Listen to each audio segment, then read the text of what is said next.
Hoy en 50 años, 50 historias, conversamos con Elsa Olliro, profesora de Historia, copresidenta del Movimiento Ecuménico por los Derechos Humanos e integrante de diversas organizaciones de familiares de detenidos desaparecidos, especialmente vinculadas a la comunidad japonesa en Argentina.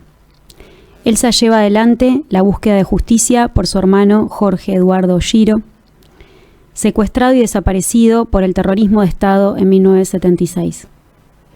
Es una voz activa en distintos espacios, construyendo redes de solidaridad que trascienden culturas y generaciones.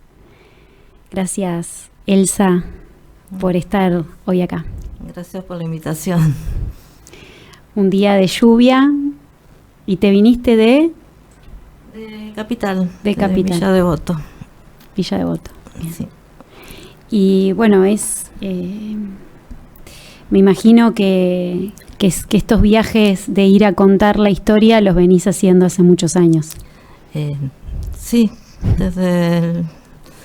no te digo desde el 10 de noviembre del 76 que se lo llevaban a mi hermano, porque bueno, cuando se lo llevaban a él yo estaba embarazada, tuve a mi bebé y cuando pude salir, me lo cuidaran, empecé a recorrer y no paramos más.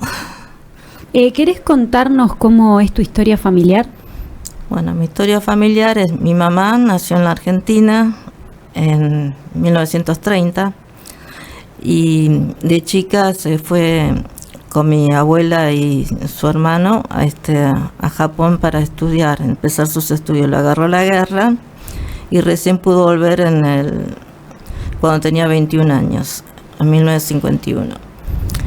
Y bueno, mi papá, al revés, mi papá vino a la Argentina, nació en Japón y vino a la Argentina en entreguerras, a los 16 años.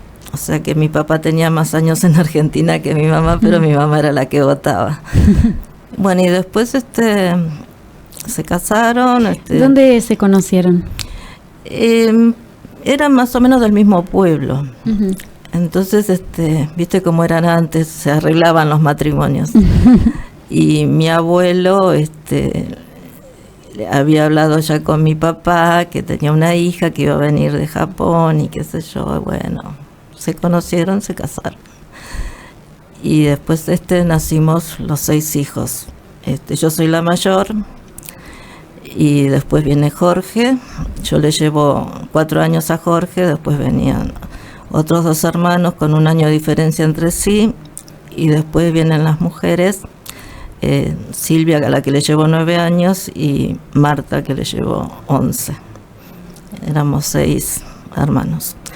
Y nos criamos en Villa Ballester. Yo soy la única que nací en Capital y de Jorge en adelante todos nacieron en Villa Ballester. Uh-huh. Y bueno, y ahí... ¿Tus padres a qué se dedicaban? Tintorería. Tenían una tintorería. Y se ríe, ella dice tintorería y se ríe, claro, porque es verdad, es como una profesión muy vinculada a la cultura japonesa, ¿no? Claro, sí. Y bueno, y ahí estudiamos, hicimos los estudios secundarios, y Jorge eligió ir a un colegio industrial. Y en esa época había una lucha estudiantil de los estudiantes secundarios de las escuelas técnicas, porque el Ministerio de Educación les sacaba incumbencias a los egresados, ¿no? Había cosas que antes el título de ellos los habilitaba y que se los querían sacar. Y bueno, hubo una lucha, una movilización de estudiantes, se organizaron para pelearla, y que acompañaron los padres también. Uh-huh. Y bueno, ahí Jorge se contactó con la militancia secundaria, ¿no? Uh-huh. dentro del Partido Socialista de los Trabajadores, y bueno, esa fue su militancia. ¿Y qué pasó con él? Bueno, cuando él estaba en 6º año, porque el colegio industrial eran 6 años, lo fueron a buscar una noche a casa, ¿no? Y justo ese día esa noche había ido mi tío a visitar, y cuando golpean la puerta, ya se habían ido todos a dormir, golpean la puerta y mi mamá preguntó quién era, y le dijeron que traían a un herido. Y mi mamá pensó que mi tío había tenido un accidente. Apenas abre la puerta, la empujan y era un comando que venía a llevarse a Jorge. Y bueno, siempre en todas las declaraciones digo que lo tenían muy bien individualizado, porque ya te digo, eran 3 hermanos que con un año de diferencia se podían haber llevado a cualquiera o hubiesen despertado a todos, y directamente se fueron a buscar a Jorge. Y bueno. ¿Ese de qué fecha era?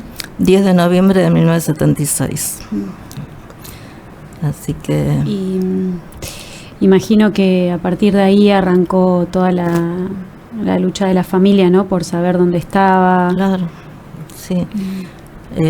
Lo que pasa que, bueno, Jorge tenía militancia secundaria y, viste, antes el rector llamó a mi papá para decirle, mire que su hijo está en política, qué sé yo, cuídelo.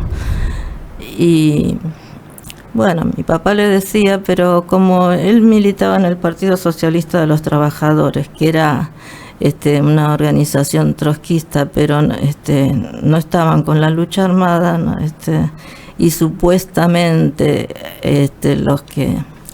el golpe era para terminar con la guerrilla y todo eso que te metían en la publicidad, no le dimos tanta importancia.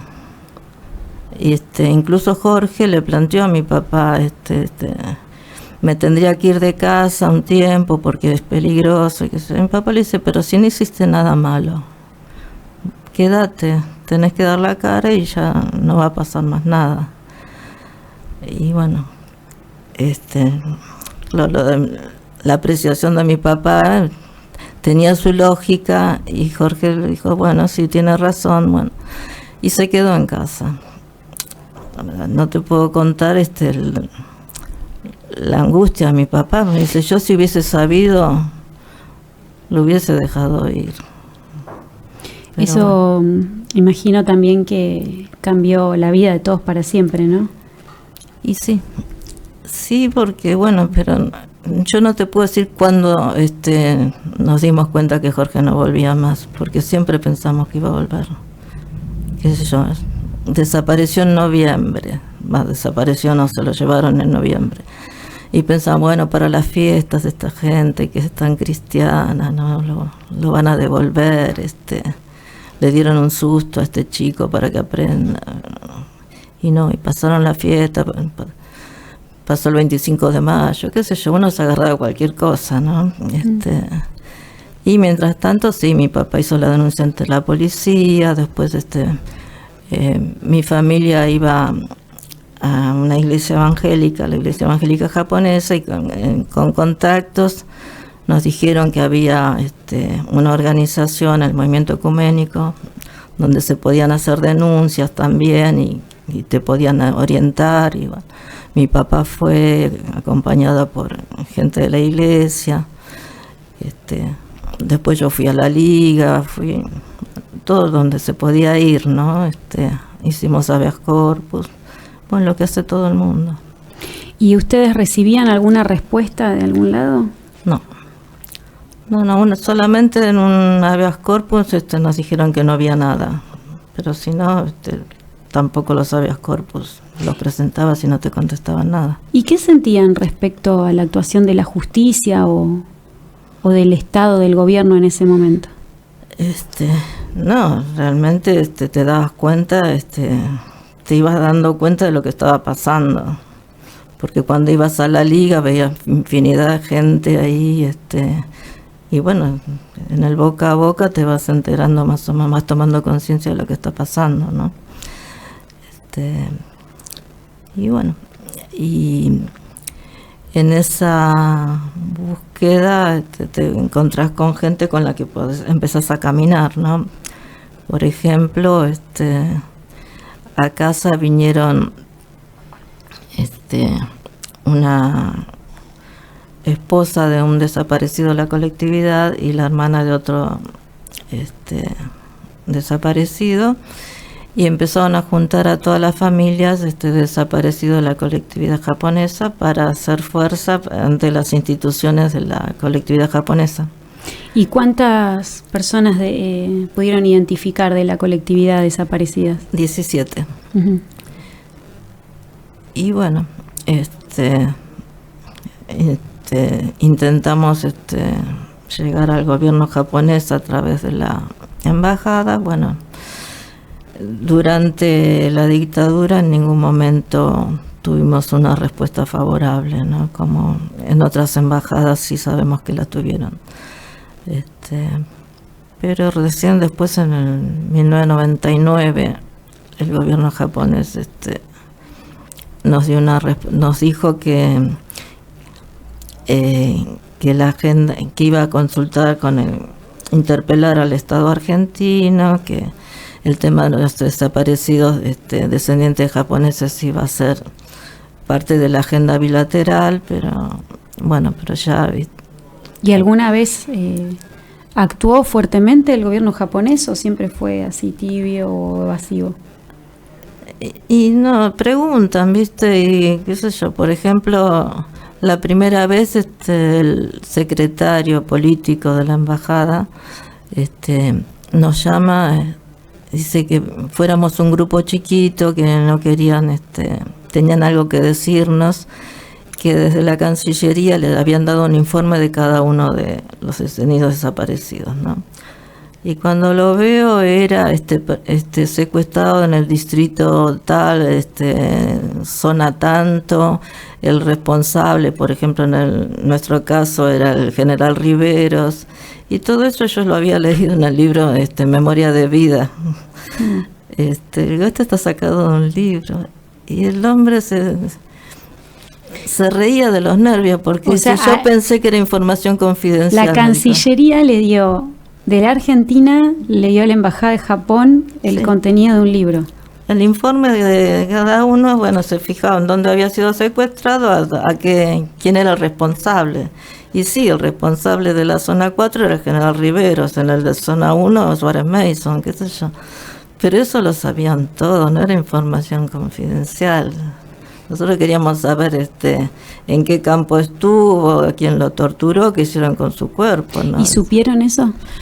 En el caso de mi hermano sí, supe que estuvo en Campo de Mayo, porque lo vio un sobreviviente, lo había visto en los baños, dice que mi hermano era el último de una fila y él era el primero de la otra. En algún momento mi hermano se dio vuelta y dijo que había un joven de rasgos orientales.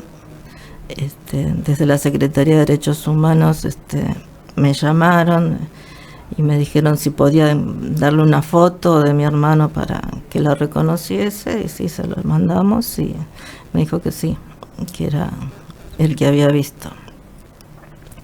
Y ahí pudimos ser querellantes en la causa de Campo de Mayo. Y a partir de los juicios de esa mega causa, ¿ustedes escucharon algún relato que les aportara algo más de información? No, solamente desde este muchacho. ¿Y el resto de las familias de la colectividad? Sí, yo creo que de Oscar Oshiro, que es él era abogado, un abogado laboralista. Él estuvo en el Vesubio y la esposa me había contado que había un chico que había estado con él y que el marido le decía al chico: come lo que, aunque te den basofia, vos come eso porque te tenés que alimentar y qué sé yo. Pero no sé el nombre, eso me lo contó ella. De muchos sabemos en qué centro clandestino estuvieron. Gracias al testimonio de los sobrevivientes. Por supuesto, porque del Estado nunca tuvieron ninguna información. Del Estado nada. En ningún gobierno. No. Y después lo que sí tenemos es 2 casos de identificados por el equipo argentino de antropología forense. ¿En dónde? Uno en un cementerio en Mar del Plata, que ahí se encontró los restos enteros, porque estaba mal escrito el apellido, pero se sabe que era él, y después con ADN se pudo corroborar. Y el otro en el banco, a través de testimonios que decían que en tal lugar se incineraban los cuerpos con las gomas y todo eso. Encontraron dentro del montón de ceniza, encontraron un pedacito de rótula y de esternón, creo que era de esternón, 2 puntitas de hueso, pero bueno, se pudo sacar el ADN de eso. ¿Y qué sentís vos cuando contás todo esto? Yo a veces siento que estoy en una pesadilla, ¿viste? No, a veces yo digo, pero no puedo creer que tuve un hermano y que no esté más, y que haya 30.000 como él, que no se sepa nada, que no te quieran decir, ¿no? Y bueno, una está todos los días con este tema, ¿no? Y por suerte que tenemos con quien compartir esta lucha, ¿no? El pertenecer a estas organizaciones de derechos humanos fue para vos un lugar, sí, que le dio sentido a lo que estaban haciendo. Claro, por ejemplo, ir a la ronda los jueves. ¿Tu mamá participó? Mi mamá fue creo que fue la última madre en incorporarse. Mi mamá quedó viuda en marzo del 2016, el 16 de marzo. Y el 30 de abril, que era, ¿viste? Todos los 30 de abril, que es el día de la Fundación de las Madres, se hace un acto en la plaza. Y mi hermano, el que le sigue a José, estaba en Buenos Aires porque se había quedado, después que mi mamá quedó viuda, se quedó a acompañarla con su esposa. Y quedamos en ir a la plaza con mi hermano. Y le digo, yo ya estaba en la plaza, le digo, ¿estás viniendo? Me dice, sí, estoy en el subte con la vieja. Y bueno, yo le decía a mis compañeras, ¿está viniendo mi mamá? Dice, ¿ella nunca había ido a la plaza? Una vez fuimos a una marcha y estaba con mucho miedo, iba al baño a cada rato. ¿Y por qué? ¿Tu papá también tenía miedo o qué era lo que pasaba? No, mi papá, a veces se piensa que mi papá no quería saber nada. Al contrario, a mi papá le dolía mucho y aparte estaba muy enojado porque decía, ¿para qué? Siempre decía, ¿para qué si nunca te van a decir nada? ¿Para qué si siempre van a mentir? ¿Y para qué esto, no? Y bueno, yo le decía que no, que yo quiero saber qué pasó con mi hermano. Dice, ¿para qué si él ya no está más acá? Era muy creyente, dice, él está en otro lado, ¿para qué quieres el cuerpo? Yo digo, para que no esté tirado en cualquier lado, le digo. Y entonces me decía, bueno, haz lo que quieras, no te decía, tenés razón, haz lo que quieras. Era una forma de cubrirse porque él sufría mucho, la verdad que sufría mucho. Entonces, y mi mamá tenía presión alta. Entonces nosotros no queríamos ponerla a mi mamá en ese lugar de no acompañar a su marido. Y bueno, yo ni le dije a mi mamá de ir a la plaza, pero mi hermano sí, como no estaba en el día a día, como a mi hermano vivía en Brasil, por eso, ¿viste? Y bueno, fue a la plaza, se sentó ahí, escuchaba, Y después al final del acto pasaron todas las madres adelante y Norita Cortiño le dice, decile a tu mamá que pase. Y bueno, la acompañé. Y cuando volvimos a la casa, que estaba mi cuñada, le dice, no sabes qué lindo, yo escuchaba a las otras madres y decían lo que yo sentía. Ay, claro. Sí, así que hay fotos de ese día y vos la ves como una paz, ¿viste? Y bueno, así fue al otro año, mientras tanto, ¿viste? Norita, Mirta Baravalle venían a mi casa, se hicieron amiguitas, le digo, tenés amiguitas nuevas, ¿no? A partir de ahí, mira. Sí. Y Norita, me imagino. Sí, yo le decía, tenés amiguitas nuevas, sí, divina. Aparte las dos de la misma estatura, ¿no? Y 2 años después, unos amigos me dicen, tu mamá va a la plaza, ¿no? Pero por algún motivo no usa pañuelos. Yo, no, la verdad que ni se me ocurrió. Y entonces dice, no, porque nos gustaría hacerle el pañuelo a tu mamá. Y entonces le digo, bueno, le pregunto. Y mi mamá me dice, bueno, sí, yo quiero, bueno. Entonces me dicen, porque esta pareja también es de la iglesia, ¿no? No de la iglesia japonesa, sino de otra. Y me dice, ¿y si le ponemos un versículo bíblico? Y empezaron a lucubrar, ¿viste? Sobre la justicia, sobre, no sé, un montón de cosas. Y me digo, pásame los versículos. Mi mamá tiene la Biblia en japonés, fíjate. Le preguntamos si está de acuerdo. Y mi mamá dice, Dios es amor. Entonces el pañuelo de mi mamá está el nombre de mi hermano, Jorge Eduardo Shiro, 10 de noviembre del 76, y abajo chiquitito, Dios es amor. Ese es el pañuelo de mi mamá. Y bueno, la verdad que para ella fue muy reparador porque ella leía mucho la Biblia, entonces citaba y decía que ahí en la Biblia dice que hay que llorar con los que lloran y reír con los que ríen, y ella encontró con quién llorar, ¿no? Fue muy reparador para ella. Después tuvo una ACV pero no se olvidaba. Y no, como vos. No. Ella era de la iglesia, ¿de qué iglesia? ¿De qué iglesia son ustedes? Iglesia Evangélica Japonesa. Uh-huh. Y bueno, ¿querés contarnos un poco del movimiento ecuménico de derechos humanos, cómo está conformado? Bueno, el movimiento ecuménico por los derechos humanos se crea en febrero del 76, ya en época de mucha violencia. En la antesala de la dictadura. Claro, sí. Primero se crea la PDH y después el MED. Bueno, y mucho antes la Liga, ¿no?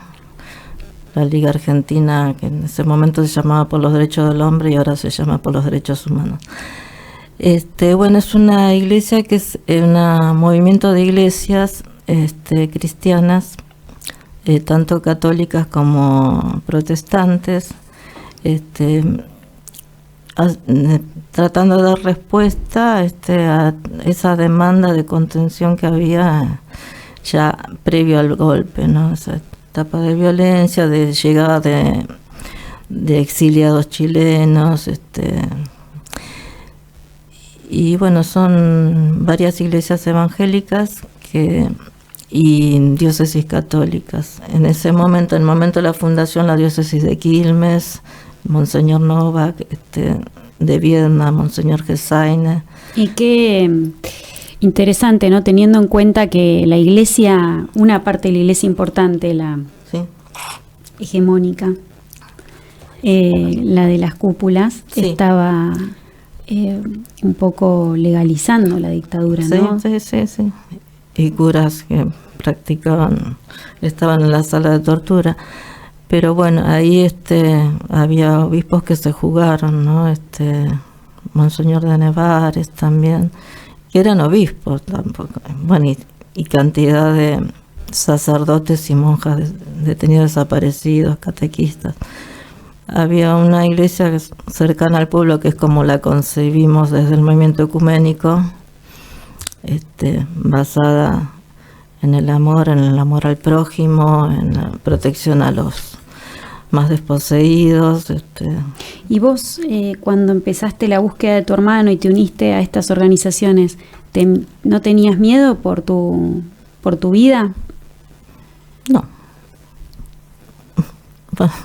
No sé, de inconsciente o no. Realmente no. No era no estaba tan expuesta. No creo que se hayan fijado en mí. No era tan importante la militancia que yo hacía, ¿no? Bueno, sin embargo, a las madres, a las monjas que estaban, sí, ¿no?, en la iglesia de la Santa Cruz y bueno, y tantas familiares, sí, también de detenidos que han sido víctimas y corrían real peligro. Claro. Sí, pero no era tan mi militancia todos los días, no estaba,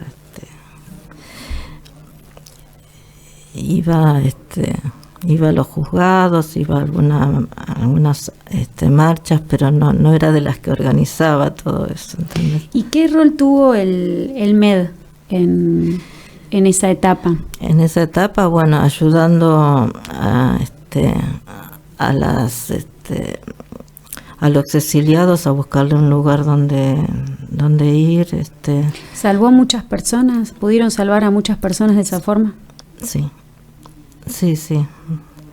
Incluso económicamente, ¿no? Porque estaban vinculadas con el Consejo Mundial de Iglesias, donde otras iglesias aportaban. También ayudó a los familiares de los presos. Viste que antes a los presos te los mandaban a Trelew o a donde sea, ¿viste? O sea, había una conciencia a nivel internacional que sabía lo que estaba pasando acá, que ayudaba, ¿no? Claro, sí. Una de las hijas que estuvo, un padre desaparecido que también entrevistamos, Sofía Arroyo, contó que ella estuvo exiliada en Bolivia con la ayuda del MED, ¿no? Ah, mira. Y su madre se pudo salvar de esa manera. Bueno. Y así tantas historias debe haber habido. Sí, muchas historias. Bueno, yo siempre cuento lo mismo porque es lo que me pasó. Cuando se formó la CONADEP, había un obispo de la Iglesia Metodista que era uno de los referentes, ¿no?, de la CONADEP, el obispo Carlos Gattinoni, y yo pedí una entrevista con él para que me oriente, qué sé yo. En realidad la entrevista la pedí con el funcionario y él me escuchó, y bueno, ya me estaba yendo y él me dice, ¿podemos tener un momento de oración? Y yo me quedé porque era algo que no, de todo lo que había ido a ver desde el 76 al 84, nadie me dijo eso. Y le dije que sí, y rezó por mí, ¿viste? Y para mí fue una cosa,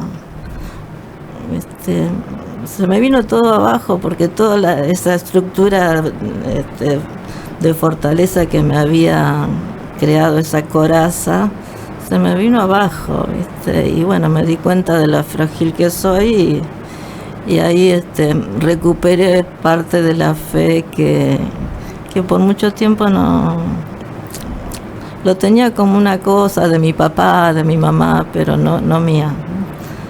Y bueno, eso creo que fue lo que me acercó al movimiento ecuménico por los derechos humanos. Y empezaste entonces a militar los derechos humanos desde una óptica, una visión religiosa.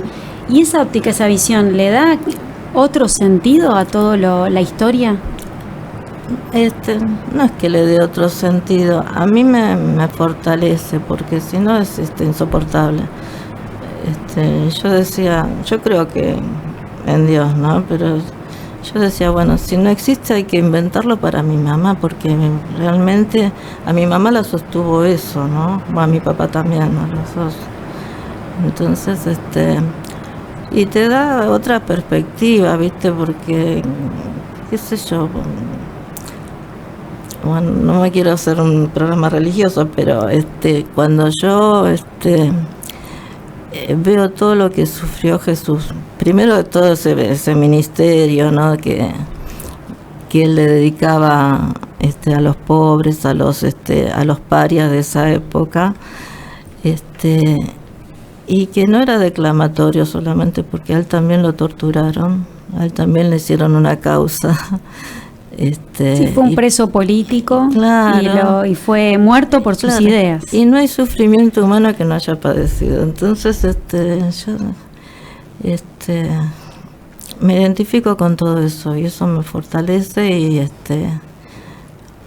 y también, viste, uno tiene alguna posición política, pero esto va más allá, como ser humano, me hace ser sensible a todo eso. ¿Y has sentido alguna reparación en estos 50 años? Los juicios, por ejemplo, fueron un lugar reparador donde contar tu historia, ser querellante, sí. ¿A vos te devolvió un poco de sentido de justicia o no lo encontraste todavía? Vos sabés que sí, yo me quedé pensando en eso. Nosotros, el juicio fue durante la pandemia, creo. Y el día que se daba el veredicto, yo estaba con mucha... En vez de ir al juzgado de San Martín, tuve que ir al hospital porque pensé que tenía COVID. Y cuando escuché la sentencia, viste, perpetua, Riveros y a unos cuantos más, dije, no siento nada. Pero después me quedé pensando que hubiese pasado si los absolvían. Bueno, algo es algo, pero no... Claro, tu hermano no te lo devolvieron. No me lo devolvieron. Pero no quedó impune. No quedó impune, lo que hicieron. Pero no. Rivero solo no hizo todo eso. O el grupito que le dieron perpetua y otros castigos. Y no sé. Pero seguimos, qué sé yo, tampoco se la vamos a regalar, no me voy a volver a mi casa. Pero, bueno. ¿Y cuál es el balance, con una mirada retrospectiva, ¿no?, de todo este recorrido? ¿Cuál es el balance? ¿Cómo le encontraste un sentido a todo lo que pasó en el momento en el que estamos? Y la verdad que... es muy duro ver que haya gente que todavía cree en la teoría de los dos demonios. ¿Y qué le puedes decir a esas personas? Si tuviéramos ahora a esa audiencia en este momento que solamente nos presta atención 3 minutos y tenés que pensar bien qué vas a decirles. ¿Cuál sería la frase con la que pudieras conmoverlos? Es duro. Yo diría que no se puede reivindicar el asesinato, porque esto fue un plan sistemático. Yo creo que ahí está la cosa, el plan sistemático, que borraron gente que estuvieron mintiendo, porque no el objetivo de este golpe y de esta represión fue para implementar el modelo económico que no se podía sostener sin la represión. Que por eso mi hermano tenía 18 años, que no me digan que era para terminar con la guerrilla, porque no estaba en la lucha armada, tenía solamente 18 años, esto estaba planificado para que los jóvenes no se organicen, desde chiquitos, como se dice ahora. ¿Y ahora qué mensaje le podemos transmitir a los jóvenes de ahora? Y que tienen que ser solidarios, no sé, porque antes había una cuestión de grupo, de luchar por un objetivo común, y ahora lo que veo es que cada uno está por su lado, aislado. Bueno, ahora con la tecnología están aislados, cada uno está en la suya, y que las cosas para que mejoren tienen que ser colectivas, como se dice ahora. Después del Eternauta todos repetimos la misma frase, ¿no?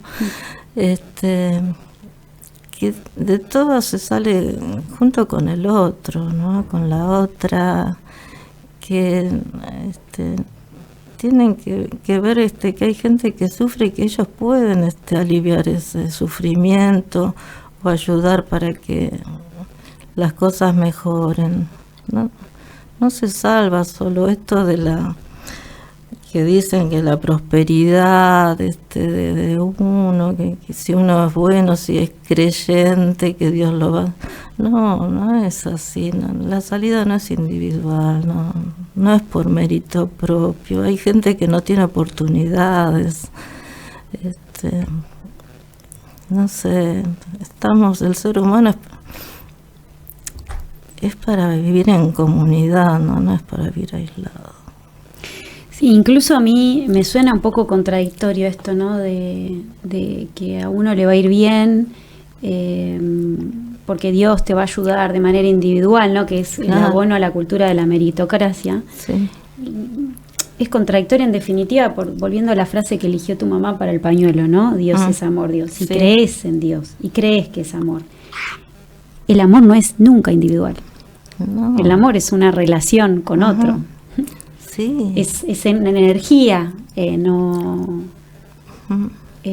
muy difícil, ¿no? Que no pensar en un otro.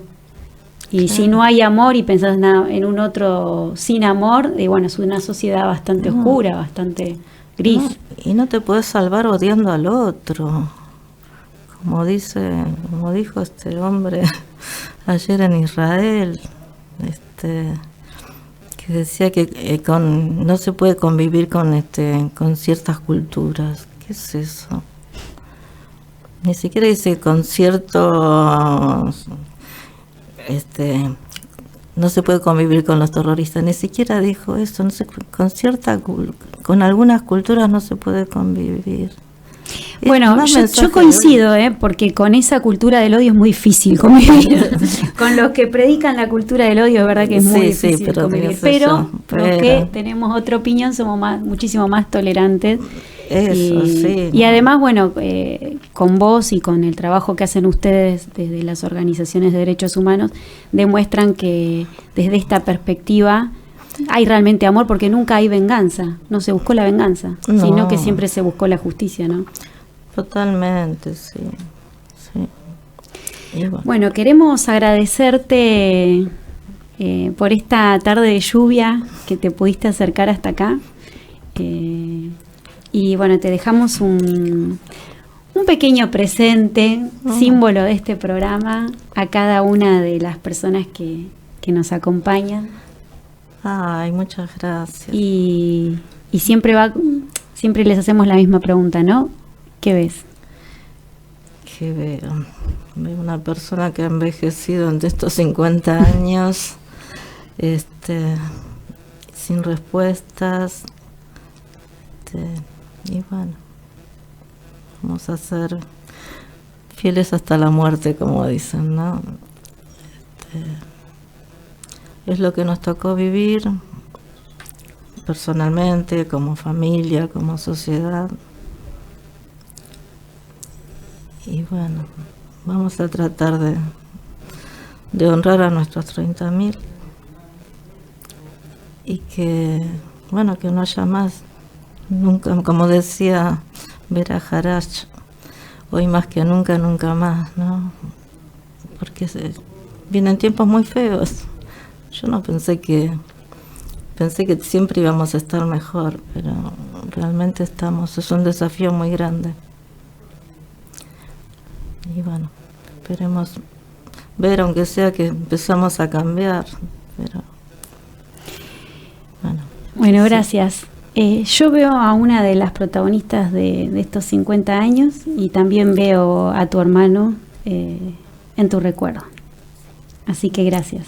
Gracias a ustedes.